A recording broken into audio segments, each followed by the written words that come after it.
యేసుక్రీస్తు పుణ్యనామమును అడిగి మిక్కిలి వినయముతో బ్రతిమలాడి ప్రార్థించి వినయమై వేడుకొంచున్నాము తండ్రి, ఆమేన్.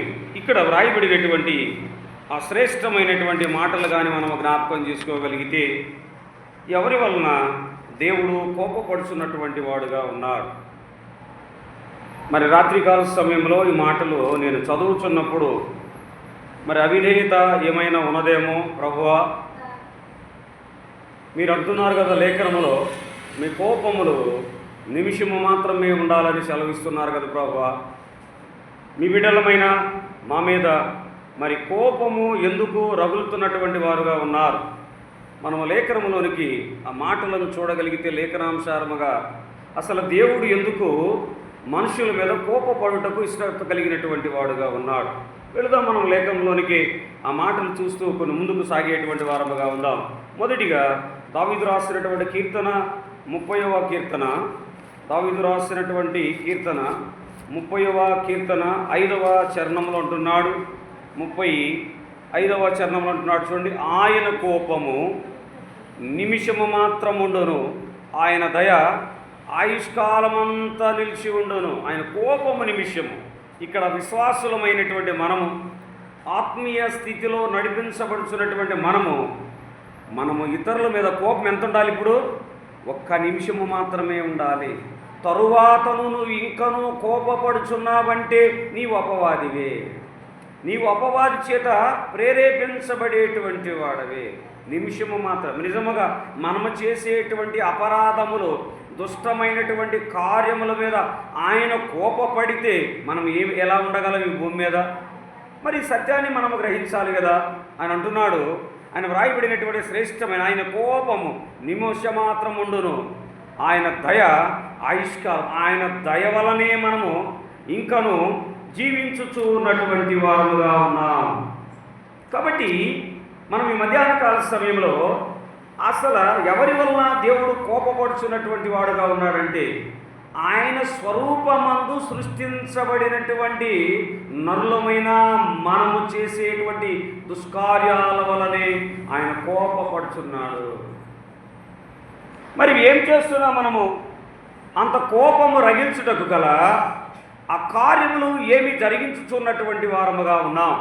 ఒక్కొక్క మాటను ఈ మధ్యాహ్న కాల సమయంలో జ్ఞాపకం చేయాలని నేను ఆశ కలిగినటువంటి వాడుగా ఉన్నాను. యోబు గ్రంథము 20వ అధ్యాయము 27వ వచనములో అంటున్నాడు చూడండి. యోబు గ్రంథము 20వ అధ్యాయము 27వ వచనములో అక్కడ వ్రాయబడినటువంటి ఆ మాట చూడండి. ఆకాశము వారి దోషములను బయలుపరచును, భూమి వారి మీద లేచును. నీవు అనుకుంటున్నావు నన్ను ఎవరు గమనించడం లేదులే, నేను ఏం మాట్లాడినా, నేను ఏ రకమైనటువంటి తంతులు కొనసాగించుతున్నా నన్ను ఎవరు చూడలేదనుకుంటున్నారు. జాగ్రత్త. ఆయన చేతిలో, ఆయన నోటి మాట ద్వారా సృష్టించబడినటువంటి భూమి ఆకాశము నీకు ఏం చేయబోతున్నవి? తీర్పు తీర్చబోతున్నవి. ఆయన అంటున్నాడు చూడండి, ఆకాశము వారి దోషములను బయలుపరచును, భూమి వారి మీదకు లేచు. కోరాహు కుమారులు ఏం చేశారు? మోషే మీద తిరుగుబాటు చేశారు. తిరుగుబాటు చేసినందుకు మోషే దేవుని సన్నిధిలో ఉండి ప్రార్థించినప్పుడు భూమి చీల్చబడి కోరాహు కుమారులు ఏమైపోయారు? భూమి చేత మింగివేయబడినటువంటి వారుగా ఉన్నారు. మనం అనుకుంటున్నాము మనం ఏం చేస్తున్నా కానీ గమనించడం లేదు అనుకుంటున్నాం. ఆకాశము భూమి వాటి క్రియలను జరిగించబోతున్నది. ఆయన అందుకే ఎవరి ద్వారా ఆయన కోపడుచున్నటువంటి వాడుగా ఉన్నాడంటే, ఆయన సృష్టించినటువంటి నరుల వల్లనే ఆయన కోపము కలిగినటువంటి వాడుగా ఉన్నారు.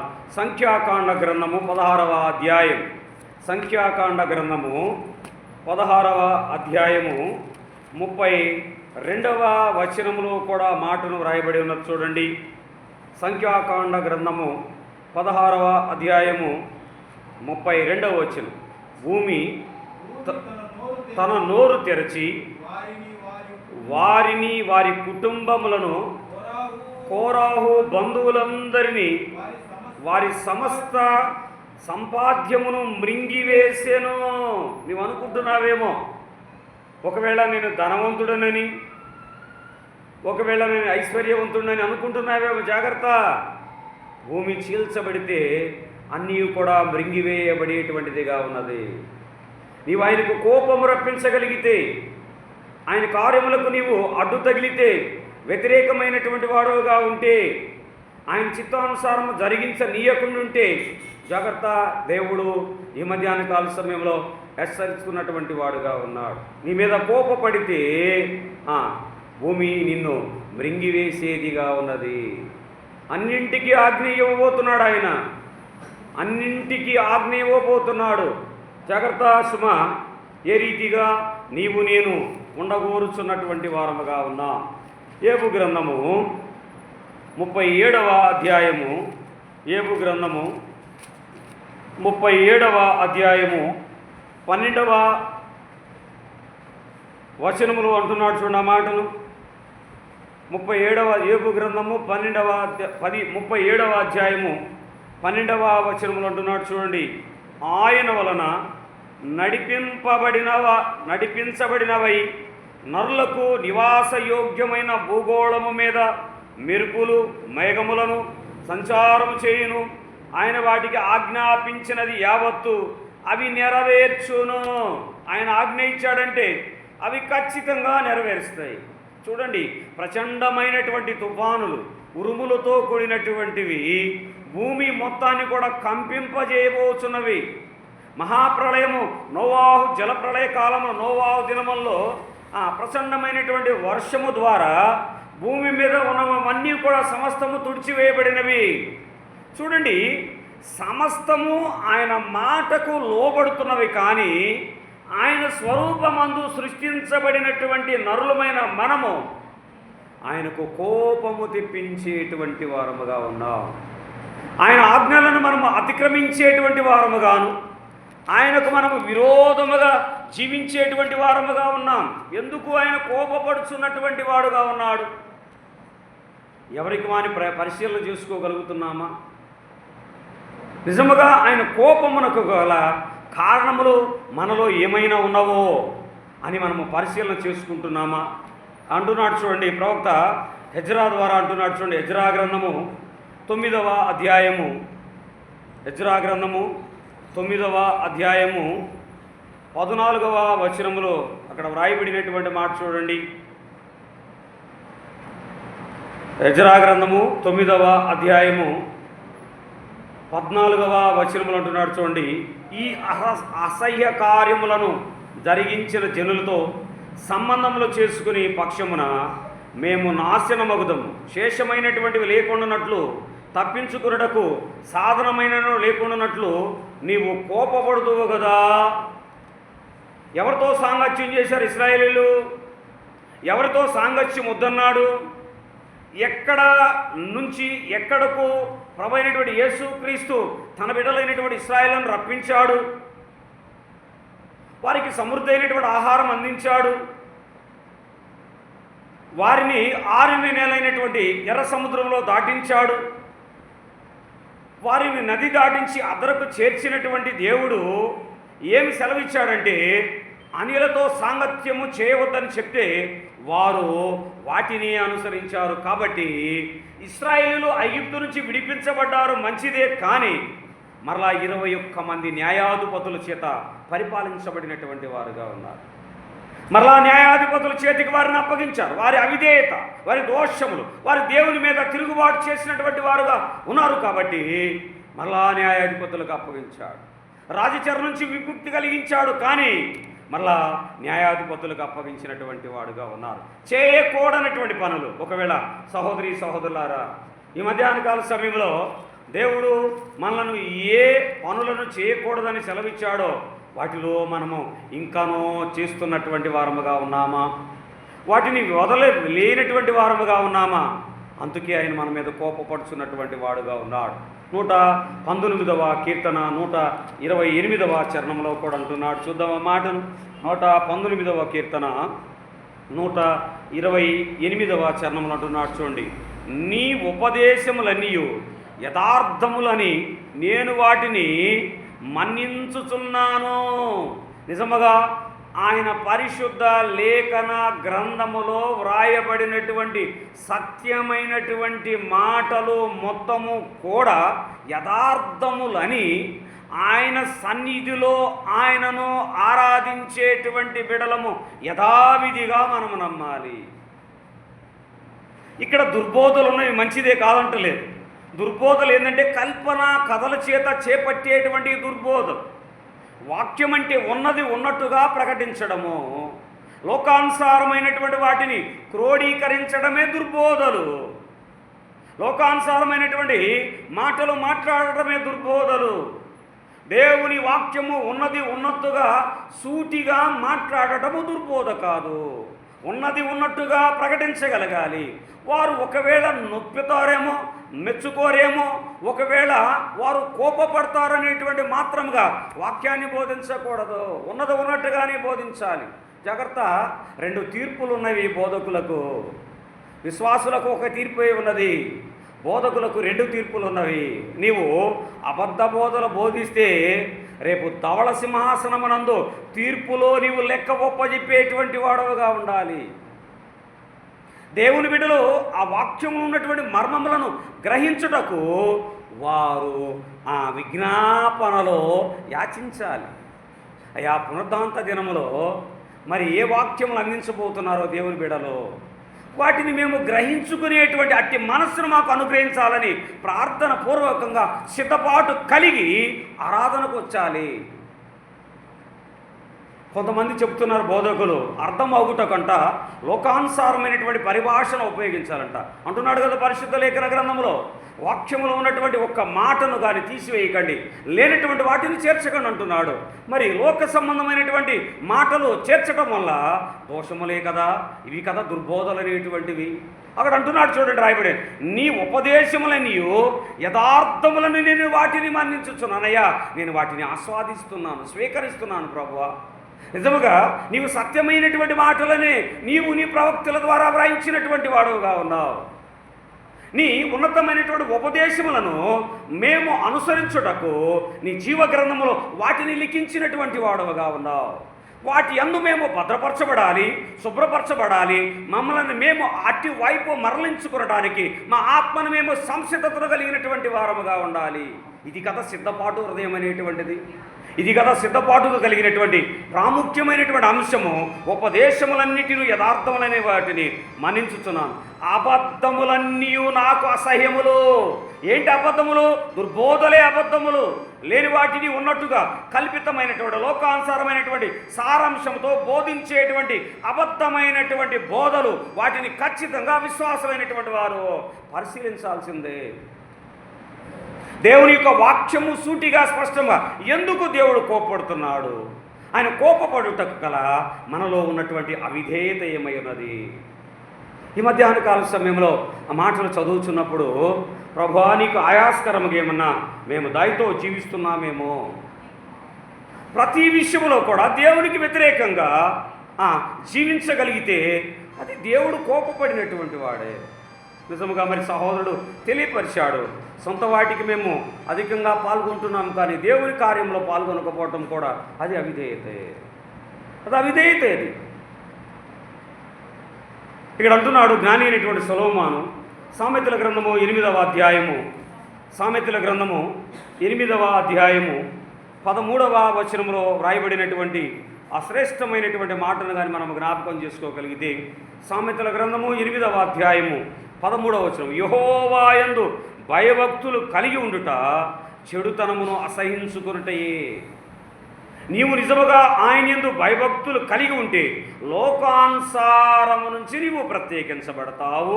లోకములో ఉన్నటువంటి వాటిని నీవు ఏం చేస్తావు? అసహించుకునేటువంటి వాడవుగా ఉంటావు. లోకము దాని ఆశలు గతించిపోవును గాని దేవుని మాటలో నిరంతరము నిలుచును అని లేఖనములో వ్రాయబడినటువంటి శ్రేష్టమైనటువంటి మాటలు వింటున్నాం. అక్కడ అంటున్నాడు చూడు, యెహోవా యందు భయభక్తులు కలిగి ఉండుట చెడుతనమును అసహించుకున్నటయే. గర్వము, అహంకారము, దుర్మార్గత, కుటిలమైన మాటలు నాకు అసహ్యములు. నేను ధనికుడని గర్వించి మాట్లాడకు. కుటిలమైనటువంటి మాటలు అంటే మనసులో ఒక మాటను ఉంచుకొని పైకి వాటిని కప్పుటకు అనేక రీతులుగా మాట్లాడడం, నొప్పించకుండా ఉండగలిగేటువంటి శక్యమైనటువంటి శాకశక్యమైనటువంటి మాటలు మాట్లాడడము, అవి దేవునికి అసహ్యములు. దేవుడు నీకు యథార్థ హృదయం ఇచ్చాడు. నీకు ఏం చేశాడు ఆయన? మాంసపు గుండిని, నీలో ఉన్నటువంటి రాతి గుండిని తీసివేసి ఆయన నీకు మాంసపు గుండిని అమర్చాడు కదా. నీ హృదయంలో ఎందుకు అరమరకలు ఉన్నవి? నీలో నిజంగా అరమరకలు ఉంటే నువ్వు విశ్వాసమేనా? నువ్వు ఆరాధన చేసేటువంటి సహోదరి సహోదరులేనా? మనం ఆభరణాలు దాచుకోవడానికి బీరువాలో అరమరకలు ఉంటాయి, అంటే గదులు ఉంటాయి. నీ హృదయంలో కూడా ఏముండకూడదు అక్కడ. ఏ కాపట్యము లేనటువంటి వారముగా ఉండాలి. దేవుని ఎరిగినటువంటి బిడ్డలమైన మనము ఎలా ఉండాలంటే గర్వం, అహంకారము, దుర్మార్గమైనటువంటి కుటీలమైనటువంటి మాటల చేత మనం ఇతరులను నొప్పించేటువంటి వారముగా ఉండకూడదు. యథార్థంగా మాట్లాడే వారు నొప్పించబడినా లేదా వారు ఇబ్బంది పడినా ఉన్నవి ఉన్నట్టుగా యథార్థముగా మాట్లాడగలిగితే కొంత సమయం తర్వాతైనా, కొంతకాలం తర్వాతైనా వారు దేవుని యథార్థతను గమనించేటువంటి వారుగా ఉంటారు. జ్ఞాని అయినటువంటి సొలొమోను చాలా జ్ఞానయుక్తంగా వ్రాస్తున్నటువంటి మాట. జకర్యా గ్రంథము 8వ అధ్యాయము, జకర్యా గ్రంథము 8వ అధ్యాయము 17వ వచనంలో ఆ మాటను కానీ మనం ఒకసారి జ్ఞాపకం చేసుకోగలిగితే అక్కడ వ్రాయబడినటువంటి మాట చూడండి. జకర్యా గ్రంథము 8వ అధ్యాయము 17వ వచనం అంటున్నాడు చూడండి. తన పొరుగువాని మీద ఎవడో దుర్యాలోచన యోచింపకూడదు, అబద్ధ ప్రమాణము చేయని ఇష్టపడకూడదు. ఇటువన్నీ నాకు అసహ్యములు. ఇది యెహోవా వాక్కు. ఇతరుల మీద నీవు అన్యాయమైనటువంటి తీర్పులు తీర్చకూడదు. అది దేవునికి అసహ్యముగా ఉన్నవి దుర్వాలోచనలు. ఇతరుల మీద మనము దుర్మార్గమైనటువంటి ఆలోచనలు చేయకూడదు. వాని క్రియల చొప్పున జీతము నా యొద్ద సమృద్ధిగా ఉన్నది. ఎవరు చేసేటువంటి క్రియలు, నేను చేసేటువంటి క్రియలకు నాకు బహుమానం ఆయన ఇవ్వబోతున్నాడు. మీరందరూ చేసే క్రియలను బట్టి మీకు బహుమానం ఇవ్వబోతున్నాడు. ఒకరి క్రియలు ఒకరి వెంట రావవి, వాని వెంటే వస్తే వాని క్రియలు, వాని క్రియల చొప్పున జీతము నా యొద్ద సమృద్ధిగా ఉన్నది. ఒక్కని మీద మనము దురాలోచన అనేటువంటి చేసేటువంటి వారముగా ఉన్నాం. అవి అసహ్యమైనటువంటి, పేరుకు క్రైస్తవులమే, పేరుకు ఆరాధన చేస్తున్నటువంటి వారమే, కానీ దురాలోచనలు ఇతరుల మీద ఉన్నప్పుడు ఒక రీతిగా మాట్లాడతారు, లేనప్పుడు మరొక రీతిగా మాట్లాడేటువంటి స్వభావములో దేవునికి అసహ్యములని ప్రవక్త అయినటువంటి జకర్యా ద్వారా ఆ మాటలు. ఇవన్నీ ఏంటంటే దేవునికి కోపము కలిగించేటువంటివి, దేవుణ్ణి కోపానికి గురి చేసేటువంటి మాటలు. దినవృత్తాంతాల 2వ గ్రంథము, దినవృత్తాంతాల 2వ గ్రంథము 32వ అధ్యాయం, దినవృత్తాంతాల 2వ గ్రంథము 32వ అధ్యాయము 26వ వచనంలో కూడా అంటున్నాడు చూడండి. దినవృత్తాంతాల 2వ గ్రంథము 32వ అధ్యాయము 26వ వచనం. హిజ్కియా హృదయము గర్వమును విడిచి తానును యెరూషలేము కాపరస్తులను తమ్మును తాము తగ్గించుకొనిరి గనుక హిజ్కియా దినములో యెహోవా కోపము జనుల మీదకు రాలేదు. హిజ్కియా ఎలా జీవించాడు? దేవునికి ఇష్టడుగా జీవించాడు. కాబట్టి హిజ్కియా కాలంలో దేవుని కోపము వారి మీదకి, వారి ప్రజల మీదకు రాలేదు. మరి ఈ దినాలలో ఎటువంటి క్రోధముతో జీవిస్తున్నటువంటి వారుగా ఉన్నారు. దేవునికి అసహ్యము పుట్టించేటువంటి వాటిగాను, వాటి వైపే ఎక్కువగా ప్రయాసపడుచున్నటువంటి వారుగా ఉన్నారు. జాగ్రత్త, దేవుని కోపము నీ వలన వస్తున్నదేమో. ఆయన ఎందుకు కోపపడుతున్నాడు? ఆయన కోపపడుటకు మనమేమైనా కారకులమైనటువంటి వారముగా ఉన్నామా? సంఖ్యాకాండ గ్రంథము 11వ అధ్యాయము 1వ వచనములో వ్రాయబడినటువంటి మాట చూద్దాం. సంఖ్యాకాండ గ్రంథము 11వ అధ్యాయము 1వ వచనములు అంటున్నాడు చూడండి. జనులు ఆయాసము గూర్చి సనగొచ్చుండేది, అది యెహోవాకు వినబడింది. యెహోవా దానిని వినినప్పుడు ఆయన కోపము రగులుకొనును. యెహోవా అగ్నివారిలో రగులుకొని ఆ పాళెములో ఒక కొనను దహింపసాగేను. ఎవరు సరిగారిళ్ళు? ఈ దినాల్లో కూడా జరుగుతున్నారు విశ్వాసులే. మేము ఆరాధన చేస్తున్నామే కదా, మాకెందుకు ఆయన కృప రావడం లేదు? నీలో ఇంకేమన్నా విధేయత ఉన్నదేమో, వాటిని పరిశీలించుకో. ఇశ్రాయేల్ ప్రజలు కూడా ఎందుకయ్యా మమ్మల్ని ఈ అరణ్య మార్గం తీసుకొచ్చారు? వెట్టి చాకిరితో అక్కడ జీవించేవాళ్ళం కదా, ఎందుకు మమ్మల్ని ఇక్కడ తీసుకొచ్చారు? అరణ్యములో చంపుటక అని సనిగారు. ఆహారం లేదు, త్రాగుటకు నీళ్లు లేవు అని సనిగినప్పుడు 40 సంవత్సరాలకు సరిపడినటువంటి మన్నాను ఆయన కురిపించాడు. పురేడి పిట్టల మాంసము కూడా అందించినట్టు. అయినను వారు సనిగారు. అనేక ప్రతిమలను తయారు చేసి వాటికి మ్రొక్కారు. దేవుని కోపము రగులు కొనలేదు. కానీ అంటే మోషే, ప్రవక్త అయినటువంటి మోషే, దైవయాజకుడు అయినటువంటి మోషే ప్రార్థించినటువంటి దాన్ని బట్టి దేవుడు వారిని కోపగించుకోలేకపోయాడు. కాబట్టి ఏంటంటే స్వాస్థ్య భూమిలోకి సనిగినటువంటి వారు, గొనిగినటువంటి వారు ఏ ఒక్కరూ కూడా ప్రవేశించలేదు. ఎందరూ ప్రవేశించారు? ఐగుప్తు దేశం నుంచి 26 లక్షల మంది బయలుదేరారు ఇశ్రాయేల్ ప్రజలు. కనాను దేశంలోనికి చేర్చబడినది 2 మాత్రమే, యెహోషువ, కాలేబు మాత్రమే. మిగిలినటువంటి వారు మిశ్రిత జనాంగమైనటువంటి ఇశ్రాయేలీలు. వారు అన్యులను వివాహం చేసుకుని వారికి పుట్టినటువంటి సంతతి మాత్రమే కనానులోనికి ప్రవేశించినది. ఇది వాస్తవమైనటువంటి దృశ్యం. దీర్ఘదర్శకంగా కానీ వాక్యాన్ని కానీ మనం అభ్యసన చేయగలిగితే ఆ మాటలు శ్రేష్టముగా మనకు వినిపించబడేటువంటివిగా ఉంటాయి. కాబట్టి వారిని న్యాయాధిపతులకు అప్పగించాడు. మరలా దేవుని మాటలు తిరస్కరించాడు. కాబట్టి ఇక్కడ దేవుని కోపం ఎలా ఉంటుందంటే 1 నిమిషము మాత్రమే ఉంటుంది. చూద్దాం. అపోస్తులైనటువంటి పౌలు కొత్త నిబంధనలో కూడా కొన్ని మాటలను జ్ఞాపకం చేసుకొని నేను ముగిస్తాను. అపోస్తులైనటువంటి పౌలు హెబ్రీయులకు రాసినటువంటి పత్రిక 13వ అధ్యాయం. అపోస్తులైనటువంటి పౌలు హెబ్రీయులకు రాసినటువంటి పత్రిక 13వ అధ్యాయము వచనము 9లో ఆ మాటను చూడగలుగుతుంటున్నాడు. చూడండి. నానా విధములైన అన్యబోధల చేత త్రెప్పబడకుడి. బోధ ఎలా ఉండాలి? యథార్థంగా ఉండాలి. నానా విధములైనటువంటి బోధ, కల్పితమైనటువంటి బోధలు బయలుదేరినవి కేవలము వారి కడుపు నింపుకొనుట కొరకు, వారు బ్రతికించుకునుట కొరకు నానా విధమైనటువంటి బోధలు దేశంలోనికి, ప్రపంచంలోనికి బయలుదేరి. నిజమైనటువంటి బోధ ఎలా ఉండాలి? ఒక్కరినైనా, ఒక ఆత్మనైనా అయ్యా నీ యొద్దకు నేను చేర్చగలుగుతున్నానా? నా కడుపు నింపుకున్నటకు మాత్రం నేను బోధ చేస్తున్నాను. ఎలా ఉండాలి బోధలు? ఉన్నవి ఉన్నట్టుగానే బోధించగలిగేటువంటి బోధలుగా ఉండాలి. అక్కడ రాయబడిన మాట చూడండి. నానా విధములైనటువంటి అన్య బోధల చేత త్రిప్పబడకుడి, భోజన పదార్థములను బట్టి కాక కృపను బట్టి ఏ హృదయమో స్థిరపరచుకునుట మంచిది. భోజనములను బట్టి ప్రవర్తించువారు ఏమీ ప్రయోజనము కలగలేదు. కేవలము భోజనముల కొరకు మాత్రమే ప్రయాసపడేటువంటి వారముగా, దేవుని కృపను కలిగి జీవించేటువంటి వారముగా ఉండాలి. అతి కృపను నీవు నేను పొందుకున్నటకు సిద్ధత కలిగినటువంటి వారముగా ఉన్నామా?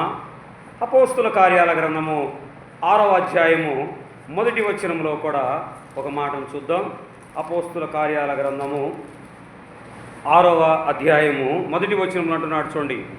ఆ దినములలో శిష్యుల సంఖ్య విస్తరించుతున్నప్పుడు అనుదినము పరిచర్యలో తమలోను విధవరాండ్లను చిన్నచూపు చూచిరని హెబ్రీయుల మీద హెలీనిస్తులు సనుగు సాగిరి. ఎవరి మీద కూడా సనగకూడదు. అది దేవుని చిత్తము.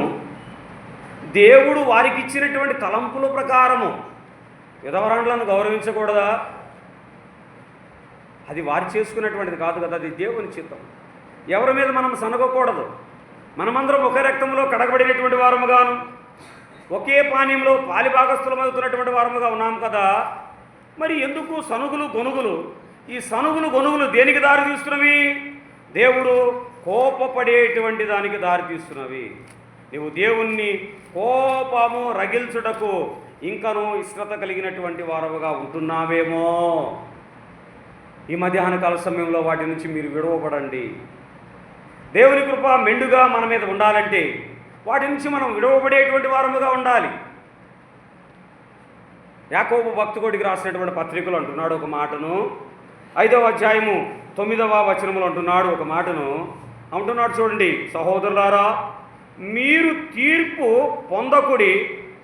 పొందకుండు నిమిత్తము ఒకరి మీద ఒకడు సనగొకుడి. ఇదిగో న్యాయాధిపతి వాటికి నిలిచి ఉన్నాడు, వాకిటిన నిలిచి ఉన్నాడు. తీర్పు తీర్చబోయేది ఆయన. మీరు ఒకరి మీద ఒకరు తీర్పు తీర్చకండి, మీరు సరిచేసుకోండి, అంత మాత్రమే. ఒకరి మీద ఒకరు మీరు తీర్పు తీర్చేటువంటి అధికారం మీకు లేదయ్యా. ఆయన వాకిట నిలిచి చూస్తున్నాడు, తీర్పు తీర్చబోయేటువంటి వాడు ఆయన. ఒకవేళ మీ మీద వ్యతిరేకమైనటువంటి వారు ఉంటే మీరు వారి మీద సనగకండి, కోపపడకండి, ప్రార్థన చేయండి. వారి పట్ల కార్యం నేను జరిగిస్తాను కదా, నేను కదా పగ తీర్చుకునేటువంటి వాడు, నేను కదా వారి మీద. మీరు కోపపడకండి, ఒకరి మీద ఒకరు తీర్పు తీర్చేటువంటి వారముగా ఉండకండని లేఖనములోని ఆ మాటలు మనం చూస్తున్నాం. అపోస్తలుడైనటువంటి పౌలు కొరింథీయులకు రాసినటువంటి మొదటి పత్రిక 10వ అధ్యాయము 10వ వచనంలో కూడా అంటున్నాడు. ఆ మాటను చూద్దాం. అపోస్తలుడైనటువంటి పౌలు కొరింథీయులకు రాసినటువంటి మొదటి పత్రిక 10వ అధ్యాయము 10వ వచనంలో అంటున్నాడు చూడండి, మీరు సనగకుడి, వారిలో కొందరు సనిగి సంహారకుని చేత నశించిరి. సనిగేటువంటి వారు నశించేటువంటి వారు అవుతారు. సనగకండి. సనగకుండా ఏం చేయాలి? సనిగేటువంటి వారు ఎలా ఉండకూడదు? సనగకండి. ఎప్పుడు కూడా సనిగేటువంటి తత్వము మీలో ఉంచకండి. ఉన్నది యథార్థముగా ప్రకటించండి, అంతవటికి. అపవాది విశ్వాసుల్లోని కూడా ప్రవేశిస్తున్నాడు వారి అవిధేయత వలన. అపవాది విశ్వాసులను కూడా చుట్టుముట్టుతున్నాడు వారి అవిధేయత వలన. అపవాది నానా విధములుగా భ్రష్టత్వం చేస్తున్నాడు విశ్వాసులను. దేవుణ్ణి దూరపరచడం కొరకు, సంఘంలో గలిబిలి చేయడం కొరకు, ఎవరో ఒకరి ద్వారా సంఘాన్ని గలిబిలి చేయడానికి అపవాది పూనుకుంటున్నాడు. జాగ్రత్త సహోదరి సహోదరులారా, నీవు ఆత్మీయంగా నడిపించబడితే, ఆత్మీయమైనటువంటి స్థిరతలో నేను ఉండగలిగితే అపవాదికి నీ హృదయంలో చోటు ఇవ్వకండి. చివరిగా చూద్దాం.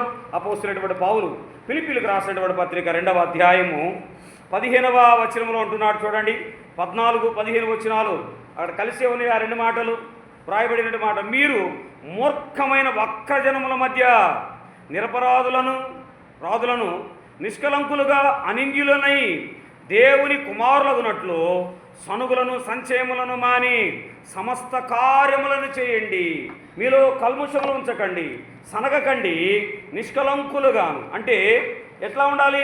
దేవుని కుమారులుగా ఉండండి, కానీ అవిధేయులైనటువంటి పిల్లలుగా మీరు ఉండకండి. ఒకరి ఏళ్ళ మీరు ఒకరు ప్రేమను, దయను మీరు చూపించండి. దేవుని చిత్తానికి అప్పగించేటువంటి వారముగా ఉండాలి. మనము పగ తీర్చుకునేటకు ఏ పాటి వారము? పగ తీర్చుకొని లేదా లేనిపోని మాటలను సృష్టించి దేవుని కోపమునకు మనము కారకులు అవుతున్నామేమో. ఈ మధ్యాహ్న కాల సమయంలో జ్ఞాపకం చేసుకోండి సహోదరి సహోదరులారా. నిజముగా దేవుని మాటలు వింటున్నాం, మంచిదే, కానీ దేవుని చిత్త ప్రకారమైనటువంటి కార్యములో మనమందరము పాలిభాగస్థలం అవుతున్నామా? ఒకసారి ఆలోచించుకుందాం, పరిశీలించుకుందాం, పరీక్షించుకుందాం. దేవుని చిత్తము మన పట్ల ఏమై ఉన్నదో, దేవుని నియామకంలో మనం ఎట్టి పాత్రను కలిగినటువంటి వారముగా ఉన్నామేమో. ఒకవేళ ఆయన చిత్తానుసారముగా ఒకవేళ ఆకలి దప్పుల్లో మనం ఉండవలసినటువంటి వారముగా ఉంటామేమో. కొంతకాలంలో శ్రమలు అనుభవించేటువంటి స్థాయికి మనల్ని ఆయన అప్పగిస్తే అవి మనం ఎలా ఉండాలంటే ఆనందముతో వాటిని ఆస్వాదించేటువంటి వారముగా ఉండాలి. దేవుని మనము తిరస్కరించేటువంటి వారముగా ఉండకూడదు. దేవుని లేఖన గ్రంథం ఎలా సెలవిస్తున్నదంటే ఉన్నవి ఉన్నట్టుగా దేవుని మాటలో ప్రకటించేటువంటి యోగ్యతను కలిగినటువంటి వారముగా ఉండాలి. మరి వినిపింపబడినటువంటి మాటలను నీ హృదయము నా హృదయంలో భద్రపరుచుకుంటున్నామా? వాటి వలె మనం జీవించడానికి ఇష్టతను కలిగినటువంటి వారముగా ఉంటున్నామా? ఇంకనూ దేవునికి కోపము రగిల్చేటువంటి వారముగా ఉన్నామో లేదో ఈ మధ్యాహ్న కాల సమయంలో మనమందరం ఒకసారి మన హృదయాలను ఒకసారి పరిశీలించుకుందాం, పరీక్షించుకుందాం. దేవుడి చిత్తం ఏమై ఉన్నదో మనము ఆయన అడిగి పొందుకునేటువంటి వారముగా ఉందాం. వినిపింపబడినటువంటి మాట హృదయానుసారముగా మరలా మనము ఆయన రాకడ వచ్చు వరకు ఇట్టి శుభప్రదమైనటువంటి నిరీక్షణ కలిగి సిద్ధపాటు కలిగినటువంటి వారముగా ఆయన ఎదుర్కొనుటకు, ఆ పెండ్లి కుమారుడుకు కలిసి మనము పరలోక రాజ్య ద్వారములో ప్రవేశించబడేటువంటి వారముగా ఉండుటకు ఒక తీర్మానం కలిగినటువంటి వారముగాను, ఒక సిద్ధపాటు కలిగినటువంటి వారముగాను ఉండాలని ప్రభు పేట